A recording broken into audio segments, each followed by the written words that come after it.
connaît pas, je me présente, je m'appelle Jean-Paul, j'ai 57 ans et j'aimerais partager avec toi un moment, un petit parcours dans ma vie, un moment où j'ai fait une rencontre un peu exceptionnelle et j'aimerais partager cette rencontre au travers d'expériences que j'ai vécues et j'espère que ça te parlera, qui que tu sois. D'abord, sache que je vais te parler de Dieu. Peut-être que Dieu est quelque chose de très bizarre, parce que dans le monde dans lequel on vit, on a rejeté Dieu, on a retiré Dieu de nos vies. Et moi, j'aimerais partager un petit peu le pourquoi je te parle de Dieu aujourd'hui. Qu'est-ce qu'il a fait dans ma vie, une partie de ma vie en tout cas. Alors, si je devrais donner un titre à ce moment de partage, de témoignage, c'est être disqualifié ou être qualifié. Pourquoi ce titre ? Eh bien parce que la société dans laquelle on vit aujourd'hui, que ce soit au travers de l'école, que ce soit peut-être au travers de la famille, que ce soit peut-être au travers du travail, mais bien souvent on est occupé à tous à se battre pour essayer d'avoir de la valeur. Et tous nous nous sentons la plupart du temps disqualifiés de la vie. Parce qu'il y a toujours quelque chose dès le plus jeune âge qui nous rappelle que nous ne sommes pas à la hauteur et que nous ne serons jamais à la hauteur. Et quand nous sommes jeunes à l'école, on se moque parce qu'on est trop mince, on se moque parce qu'on est trop gros, on se moque parce qu'on est différent. Simplement le fait d'être différent, de penser différemment d'un autre, d'être plus souvent dans son coin, de moins parler, de moins être dans l'équipe d'élite, je vais dire, ou même au travail quand on pense différemment, ou parfois dans la famille quand on est jeune, on n'est jamais à la hauteur, que ce soit les parents qui veulent que nous fassions un tel travail ou que nous arrivions à tel niveau de connaissance même à l'école. Chacun nous vivons à un moment où nous nous sentons disqualifiés, où nous nous sentons trop petits, où nous nous sentons dépassés par ce qu'on attend de nous. Moi, j'aimerais te raconter un petit peu mon parcours de vie, hein. J'ai 57 ans et très jeune, j'avais une chouette famille, chouettes parents. On vivait d'une façon, je vais dire, plutôt bien, dans le sens que mes parents travaillaient, il y avait de l'argent à la maison, etc.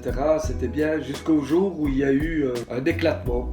Je ne vais pas rentrer dans les détails, mais où il y a eu le divorce de mes parents. Donc ça a éclaté toute la famille. J'avais un frère, j'ai une sœur, j'ai un frère décédé.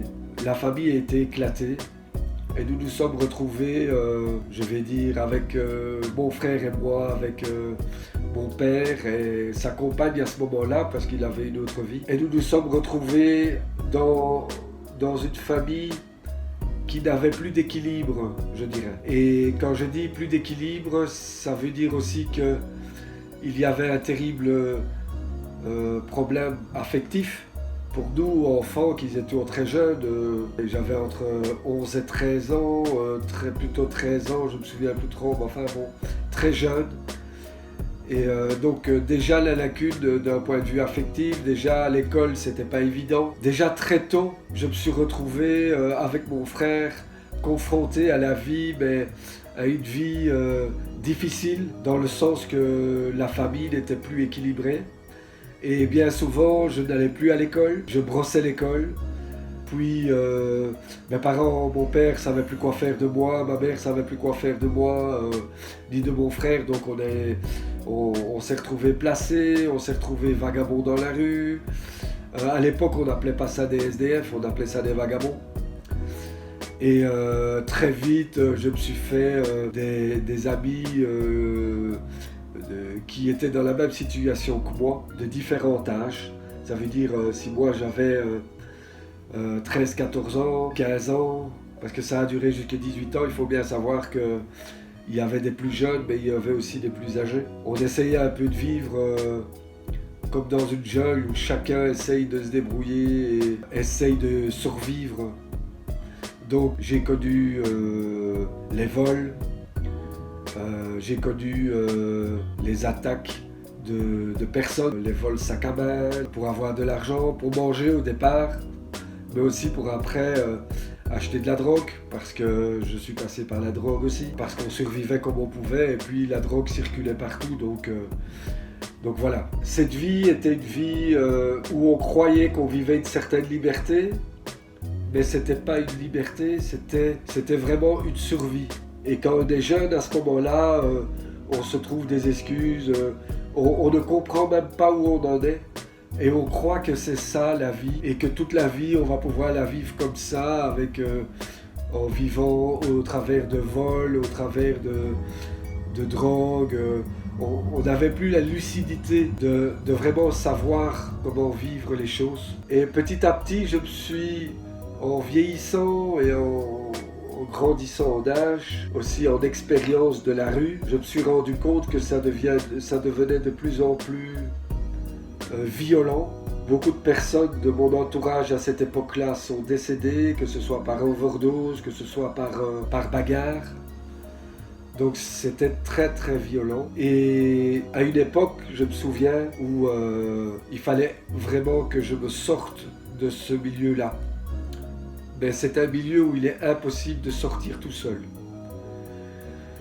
Donc voilà, pendant cette période-là, j'ai rencontré des gens, parce que bon voilà, on rencontrait des gens, j'étais à Bruxelles, en plein centre de Bruxelles, et il y avait beaucoup de personnes qui nous côtoyaient, on faisait la manche un peu partout. J'ai rencontré des personnes qui me parlaient de Dieu, et quand ils venaient me parler de Dieu, franchement, moi je m'en foutais quoi, je vivais autre chose, et déjà la misère dans laquelle je vivais, la survie, la jungle dans laquelle je vivais, Dieu n'allait pas m'aider, certainement pas. En fait, c'est ce que je croyais. Et quand même, quand il faisait froid l'hiver, comme on dormait, on squattait dans des maisons, on rentrait dans des habitations abandonnées, enfin voilà. On dormait dans les buissons quand il faisait beau. On se débrouillait comme on pouvait, mais quand il faisait froid l'hiver, on allait quand même on essayait de trouver un moyen de se réchauffer. Donc on allait dans des endroits comme des coffee bars, ce sont des petits cafés qui sont ouverts pour boire un café, une soupe chaude en hiver, etc. Et en fait, c'était des gens qui croyaient en Dieu, qui s'occupaient de cela. Donc il y avait de la musique qui parlait de Dieu, qui parlait de ce qu'il avait fait, de Jésus qui était venu sur terre, etc., etc.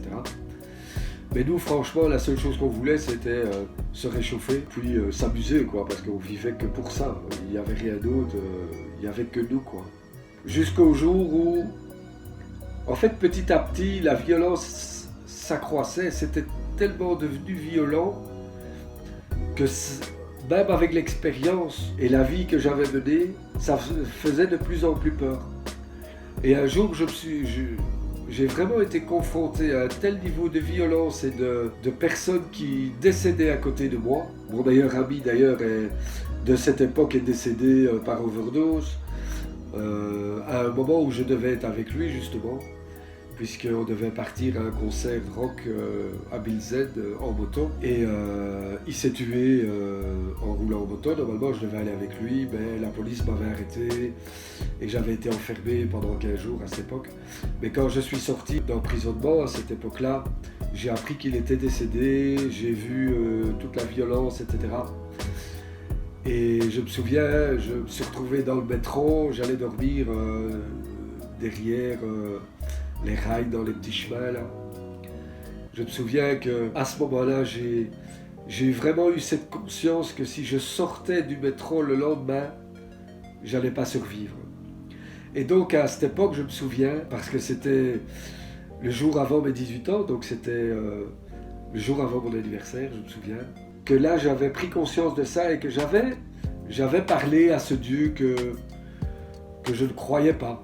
Je lui ai simplement parlé comme je vous parle à vous là, simplement pour lui dire si tu existes, tu dois faire quelque chose pour moi, parce que sinon moi je vais sortir et je vais crever, quoi. C'était pas plus simple, c'était pas plus compliqué à dire, c'était ce que je ressentais, et c'était vraiment, je savais que s'il n'y avait pas quelque chose qui changeait en moi, qui me sauvait de la situation, je ne survivrais pas. Donc voilà, c'est passé comme ça, mais le lendemain, il y a quelque chose qui s'est passé dans ma vie. Après cette prière, il y a vraiment quelque chose qui s'est passé.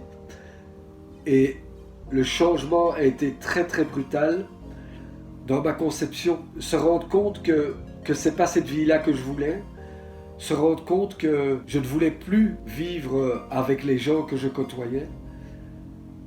Donc j'ai quitté tout ce milieu. Et là, je vais vous dire, je ne sais pas où j'ai trouvé cette force, parce que moi-même, je n'aurais jamais quitté. Et en plus, se retrouver tout seul à la rue, alors que, bon, là, on était quand même, on était un groupe, donc on était entouré, on était, même si on se faisait confiance à personne, mais là, je pense vraiment que Dieu a changé quelque chose dans ma vie. Et là, quelque chose, Dieu a commencé à faire quelque chose. Ce Dieu que je ne connaissais pas, je ne me suis pas rendu compte directement que c'était une réponse à une prière hypothétique que j'avais fait le soir avant. Mais quand je me suis rendu compte de cela, j'ai quitté le milieu dans lequel j'étais. Je me suis retrouvé tout seul à dormir le soir dans la rue. Et à un moment, je me suis dit, il faut que je trouve de l'aide. Et la seule aide à laquelle j'ai pensé, c'est justement ces gens qui me parlaient de Dieu.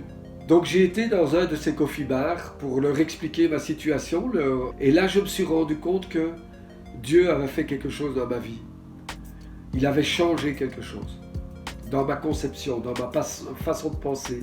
Donc à partir de ce moment-là, j'ai demandé de l'aide et il y a des personnes qui m'ont aidé. Je suis resté dans la rue. On m'a simplement écouté, on m'a simplement nourri. On m'a permis de me laver, j'avais d'autres contacts, on m'a donné des adresses pour aller rencontrer d'autres jeunes, etc. Mais je vivais toujours à la rue. Pourtant, toute ma vie était occupée à changer. Et voilà pourquoi je vous parle de Dieu, parce que ce Dieu dont on parle tellement et on le rejette tellement facilement, parce qu'on pense que quand on parle de Dieu, on pense à une religion, à un bâtiment, à des dogmes, à des choses qu'on doit faire. Alors que le Dieu que moi j'ai rencontré, c'est un Dieu qui m'a accueilli. C'est pas un Dieu de façade, un Dieu de religion. C'est vraiment une personne, c'est vraiment un Dieu de relation, un Dieu de rencontre, un Dieu d'amour, un Dieu qui comprend. Un Dieu qui accepte. Enfin voilà, donc tout ça pour dire qu'on m'a aidé. J'ai pu à ce moment-là remonter la vie à contresens. Parce que dans la direction d'où j'étais parti, il n'y avait que la mort qui pouvait m'arriver.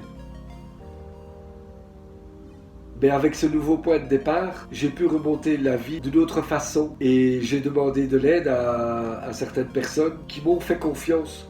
Des personnes qui connaissaient Dieu, qui étaient fidèles. Ces gens-là m'ont aidé, m'ont écouté, m'ont soutenu et ça m'a permis d'avoir un changement de vie. Depuis ce jour-là, donc j'avais 18 ans, le jour où j'ai fait cette prière, le jour avant mes 18 ans que j'ai fait cette prière. Aujourd'hui, j'en ai 57. La vie a continué, la vie n'a pas été facile. Il a fallu qu'encore que je fasse des choix et j'ai encore fait des mauvais choix. Mais la fidélité de Dieu a toujours été là. Dieu a toujours été à mes côtés. Dieu a toujours été celui qui m'écoutait, celui qui était prêt à m'accueillir. Et maintenant, j'ai appris à le connaître mieux au travers de la Bible. J'ai appris à le connaître mieux avec la relation que j'avais avec Jésus. Il a permis que je le connaisse mieux et que je puisse vivre une autre intensité. Même avec mes mauvais choix que j'ai pu faire encore, Dieu était là, à mes côtés, pour me soutenir. Et je vais revenir au titre que j'ai donné. La vie vous disqualifie. Tout vous disqualifie. Mais Dieu pas. Dieu, il qualifie les gens. Parce qu'il les connaît.